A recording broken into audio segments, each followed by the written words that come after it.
Le silence précède toujours les plus grandes tempêtes. Et si un signe mystérieux annonçait l'arrivée imminente du Mahdi, un avertissement divin, un événement qui changera le monde à jamais. Imagine une nuit où tout semble normal, jusqu'à ce que le ciel prenne une teinte rouge sang. Certains n'y verront qu'un phénomène naturel, d'autres sentiront un frisson glacial parcourir leur âme. Et toi, seras-tu capable de reconnaître le dernier avertissement?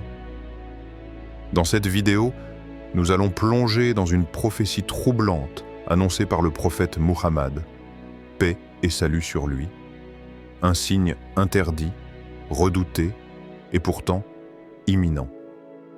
Regarde jusqu'au bout, car ce que tu vas entendre pourrait bien changer ta vision du monde. 1.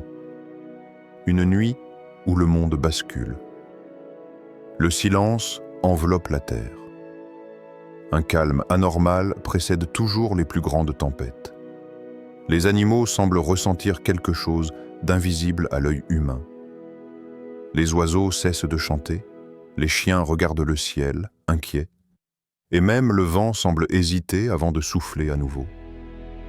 Dans un hadith rapporté par Abu Huraira, le prophète Muhammad, paix et salut sur lui, a averti son peuple d'un signe terrifiant qui apparaîtra juste avant l'arrivée du Mahdi. Un signe si bouleversant qu'il fera trembler les cœurs les plus endurcis. Un événement si puissant qu'il marquera le début de l'irréversible. Imagine, une nuit d'apparence ordinaire. Tu rentres chez toi après une longue journée. Rien ne semble différent. Les rues sont silencieuses. Les lumières des lampadaires vacillent sous un vent léger. Tu lèves les yeux, et là, quelque chose d'inexplicable. Une lumière rougeâtre, comme une flamme suspendue dans l'atmosphère, danse lentement dans le ciel nocturne. Elle n'a pas la froideur des étoiles, ni la douceur de la lune. C'est une lumière vive, vibrante, presque menaçante. Certains ignorent l'événement, d'autres sentent au fond de leur âme un frisson glacial. Et si c'était le signe interdit? Le Coran nous enseigne, nous leur montrerons nos signes dans l'univers et en eux-mêmes, jusqu'à ce qu'il leur devienne évident que c'est la vérité. Sourate Fussilat, 41 à 53. Les cœurs sincères le reconnaîtront. Ils comprendront que ce n'est pas un simple phénomène céleste, mais un message, un avertissement. Mais ceux qui se sont égarés, plongés dans l'illusion du monde, détourneront le regard. Ils chercheront une explication rationnelle, scientifique, politique. Mais peut-on encore nier l'évidence lorsque le ciel lui-même parle? Un sentiment étrange s'empare des âmes. Dans certaines maisons, des familles entières sortent sur le pas de leurs portes, fixant cette étrange lueur. Certains chuchotent des prières, d'autres scrutent le visage de leurs proches, cherchant une réponse. Pourquoi cette sensation d'oppression? Pourquoi ce pressentiment qu'un point de non-retour a été atteint? Les télévisions diffusent des émissions spéciales. Les scientifiques sont invités à commenter cet étrange phénomène, parlant de gaz atmosphérique, de réfraction lumineuse, cherchant à rassurer les masses. Mais au fond, eux aussi ressentent cette peur sourde. Le prophète Muhammad, paix et salut sur lui, avait annoncé que certains signes de la fin des temps seraient de visibles dans le ciel. Il avait averti que lorsque ces signes apparaîtraient, les âmes pures les reconnaîtraient immédiatement, mais que ceux dont le cœur est couvert d'un voile les rejetteraient. Ceux qui ont mécru disent « Jamais l'heure ne viendra à nous » 10. Mais si, par mon Seigneur, elle viendra à vous. Il est le connaisseur de l'invisible. Sourate Saba, 34-3. Le réveil ou le déni. Ceux qui ont la foi sentent que quelque chose bascule. Certains tombent en prière, implorant Allah de leur accorder la clairvoyance. D'autres restent pétrifiés, incapables de détourner les yeux de ce spectacle céleste. Et puis, il y a ceux qui rient, ceux qui tournent en dérision ce qu'ils ne comprennent pas. Ils allument une cigarette, retournent à leurs écrans, se moquent des croyants inquiets. Mais la question demeure. Cette nuit est-elle un simple avertissement, ou est-ce déjà le début de l'inévitable? 2. L'histoire du peuple oublié. On raconte qu'il existait, il y a bien longtemps, une civilisation prospère. Un peuple puissant, riche de savoir, maître de son époque. Leurs palais s'élevaient vers le ciel, leurs marchés résonnaient de 1000 voix, et leurs routes scintillaient sous le soleil. Ils pensaient que rien ne pouvait les atteindre, que le monde leur appartenait pour l'éternité. Mais derrière cette illusion de grandeur, quelque chose de plus sombre grandissait dans leur cœur, l'oubli. Ils oublièrent celui qui leur avait accordé cette prospérité. Ils oublièrent les avertissements laissés par leurs ancêtres. Ils se détournèrent des signes et se moquèrent des prophètes. Un jour, un homme parmi eux, un sage aux cheveux grisonnants, dont la voix portait encore l'écho des anciennes révélations, se leva au centre de la grande cité et s'adressa à eux, ô peuple insouciant. Vous riez des signes de votre Seigneur, mais écoutez bien mes paroles. Lorsque le ciel prendra une teinte inhabituelle, sachez que l'heure approche, car il y aura un dernier avertissement pour ceux qui respirent encore. Ils éclatèrent de rire. Certains levèrent les yeux vers le ciel limpide, pointant du doigt le soleil éclatant et le firmament paisible. Rien ne semblait différent. Tu radotes, vieil homme. Où est ce signe dont tu parles? Le ciel est bleu, nos récoltes sont abondantes, nos enfants jouent et rient. Nous sommes un peuple fort, béni par la chance et la richesse. Ils l'appelèrent un fou. Ils le chassèrent, une nuit comme les autres, ou presque. Les jours passèrent, puis les semaines. L'homme disparut dans l'oubli, comme tant d'autres avertisseurs avant lui. Puis, une nuit, quelque chose changea. D'abord, un vent chaud souffla sur la cité. Un vent inhabituel, chargé d'une odeur métallique et d'une lourdeur écrasante. Les animaux devinrent agités. Les chevaux hennirent dans leurs écuries, les oiseaux s'envolèrent en masse, comme s'ils fuyaient un ennemi invisible. Alors, dans le ciel, une lueur rougeâtre apparut. Pas une simple étoile filante, ni une éclipse. Une lueur mouvante, vibrante, comme une brèche dans le firmament.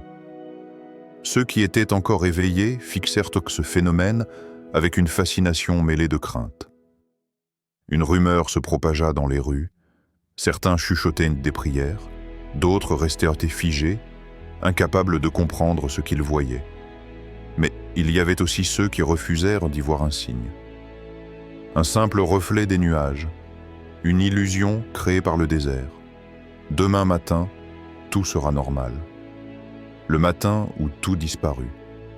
Mais le matin suivant, rien n'était normal. Lorsque le soleil se leva, la cité n'existait plus. Pas une âme, pas un murmure, pas même les ruines de leurs immenses palais. Tout avait été balayé. Le vent rouge les avait emportés dans l'oubli. Seuls quelques voyageurs passant par là plus tard trouvèrent un désert vide où, autrefois, s'élevait une ville prospère. Seules quelques pierres brisées témoignaient d'une existence révolue. Allah dit dans le Coran, « Combien de cités avons-nous détruites alors qu'elles étaient injustes? Elles sont maintenant désertes, à part quelques habitants. » Sourate Al-Hajj, 22-45. Un avertissement oublié, mais répété. Les siècles ont passé, mais le destin des peuples ne change pas. Regarde autour de toi. Nos villes brillent de 1000 lumières. Nos technologies nous donnent l'illusion d'un pouvoir infini. Nous avons conquis le ciel, maîtrisé la mer, façonné la terre selon notre volonté. Mais au fond, sommes-nous si différents de ce peuple disparu? Ne rions-nous pas aujourd'hui encore des avertissements? Ne trouvons-nous pas toujours des explications rationnelles aux signes qui nous entourent? Sommes-nous, nous aussi, en train de marcher vers notre propre disparition. 3. Le souffle de la terreur, le monde dort. La nuit s'étend comme un voile silencieux sur la terre. Les villes scintillent encore, les hommes vaquent à leurs occupations, inconscients du frisson invisible qui s'approche. Mais dans l'invisible, quelque chose se prépare. Les prophètes ont averti, les Écritures ont parlé. Un jour viendra où le ciel parlera à la terre, où le sol portera un message que nul ne pourra ignorer. Et puis, cela commence. Un tremblement sans précédent. D'abord, ce n'est qu'une vibration, un léger frémissement sous les pieds, comme si la terre elle-même reprenait son souffle, un souffle long et sourd. Les oiseaux s'arrêtent de chanter, les chiens gémissent, les rivières semblent suspendre leur course. Puis vient un son, un grondement lointain et profond. Pas celui du tonnerre, pas celui du vent. Quelque chose de plus ancien, de plus redoutable. Dans une maison, un vieil homme ferme les yeux. Il reconnaît ce moment. Son cœur comprend ce que sa raison ne veut pas admettre. Dans une tour de verre, un scientifique regarde l'écran de son ordinateur. Des anomalies, des chiffres qui explosent, une activité sismique jamais enregistrée auparavant. Dans un désert lointain, un berger voit ses bêtes s'agiter. Elles ne fuient pas, elles se prosternent. La terre ne parle pas par hasard. Le ciel s'embrase, puis les cieux réagissent. D'abord, une lueur, une fissure rouge dans l'immensité sombre de la nuit. Les nuages prennent une teinte cuivrée. Le firmament semble saigner. Des témoins lèvent les yeux. Certains tombent à genoux, d'autres reculent avec horreur. Ce n'est qu'un phénomène atmosphérique, une éruption solaire, une comète, une illusion d'optique. Mais les âmes pures savent. Elles ressentent l'appel caché derrière ce spectacle apocalyptique. Le prophète Muhammad, paix et salut sur lui, a prédit: dans les derniers temps, un feu immense apparaîtra à l'horizon. Il éclairera la terre entière et les cœurs en seront terrifiés. Les cœurs tremblent. Et pourtant, il y aura deux types de réactions. D'un côté, ceux qui comprennent immédiatement. Leur cœur a été préparé par la foi. Ils n'ont plus besoin d'explications scientifiques. De l'autre, ceux qui cherchent encore des justifications rationnelles. Ce n'est pas un signe, c'est une coïncidence. La nature suit ses propres lois, tout peut s'expliquer. Allah parle d'eux dans le Coran, et ils jurent par Allah en serment solennel qu'Allah ne ressuscitera pas celui qui meurt. Bien au contraire, c'est une promesse véridique de sa part, mais la plupart des gens ne savent pas. Sourate An-Nahl 16:38. Une nuit où tout bascule. Les minutes passent, les respirations s'accélèrent, quelque chose approche. Une nuit qui sera gravée dans l'histoire. Une nuit où la vérité ne sera plus une question de croyance, mais une évidence absolue. Une nuit où tout changera. Mais seras-tu prêt à l'accueillir? 4. La fin du monde tel que nous le connaissons. Le monde semble intact. Les rues sont encore pleines de vie. Les écrans illuminent les visages. Les marchés bruissent du tumulte quotidien. Mais ceux qui savent ressentent déjà l'effondrement imminent.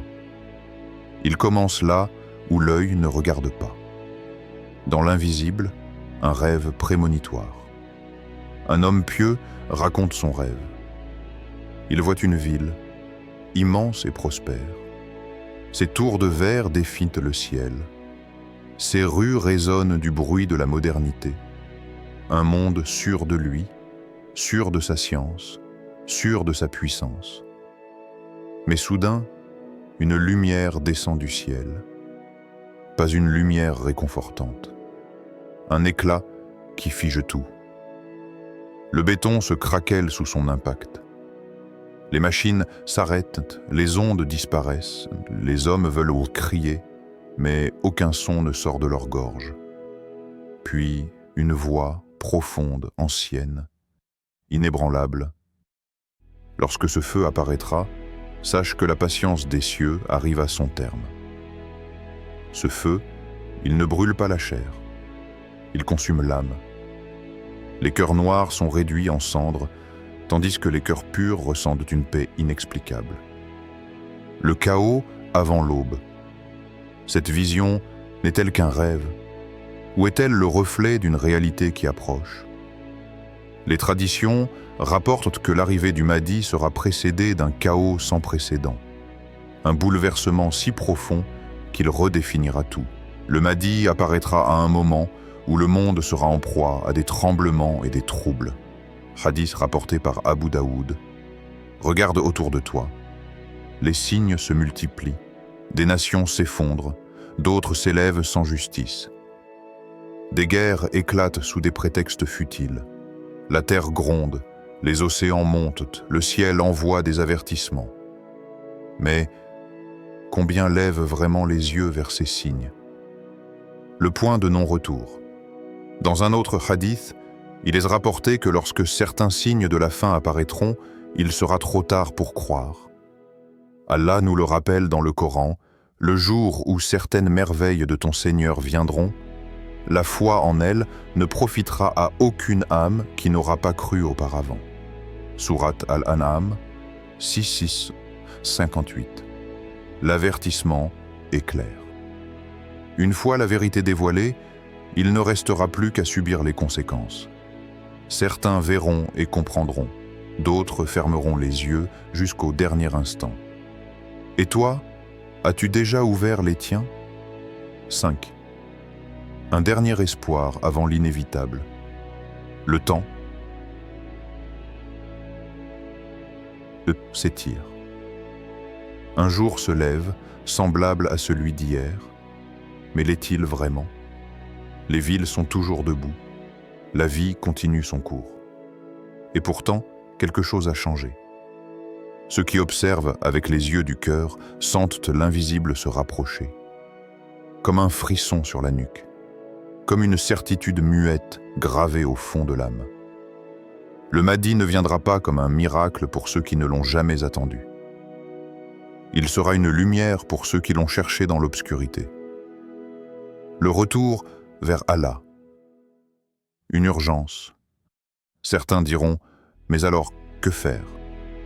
Comme si la réponse n'avait pas toujours été là. Elle est simple, mais demande un courage immense. Il faut revenir à Allah. Maintenant, pas demain, pas quand le chaos frappera, pas quand la peur nous saisira. Mais aujourd'hui, le prophète Mohammed, paix et salut sur lui, a prévenu « Approchez-vous du bien tant que vous êtes en vie, car viendra un temps où les cœurs seront testés comme jamais auparavant. » Hadith authentique, rapporté par Muslim. Ce temps, sommes-nous déjà dedans? Regarde autour de toi. Les injustices se multiplient. Les âmes s'égarent dans l'illusion de ce monde. Le bien et le mal se confondent. Et les cieux sont-ils encore aussi paisibles qu'avant? L'ultime question, nous avons reçu des signes. Nous avons reçu des avertissements. Nous avons été prévenus.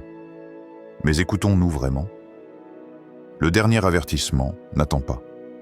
Il approche. Il est peut-être déjà là. Alors, lorsque l'heure frappera à ta porte, seras-tu prêt? Les signes sont là, les avertissements ont été donnés. Mais écoutons-nous vraiment?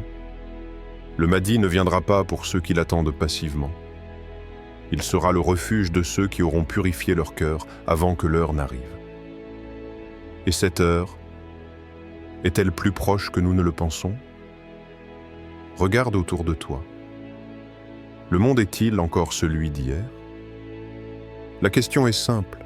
Seras-tu prêt lorsque le dernier avertissement frappera à ta porte?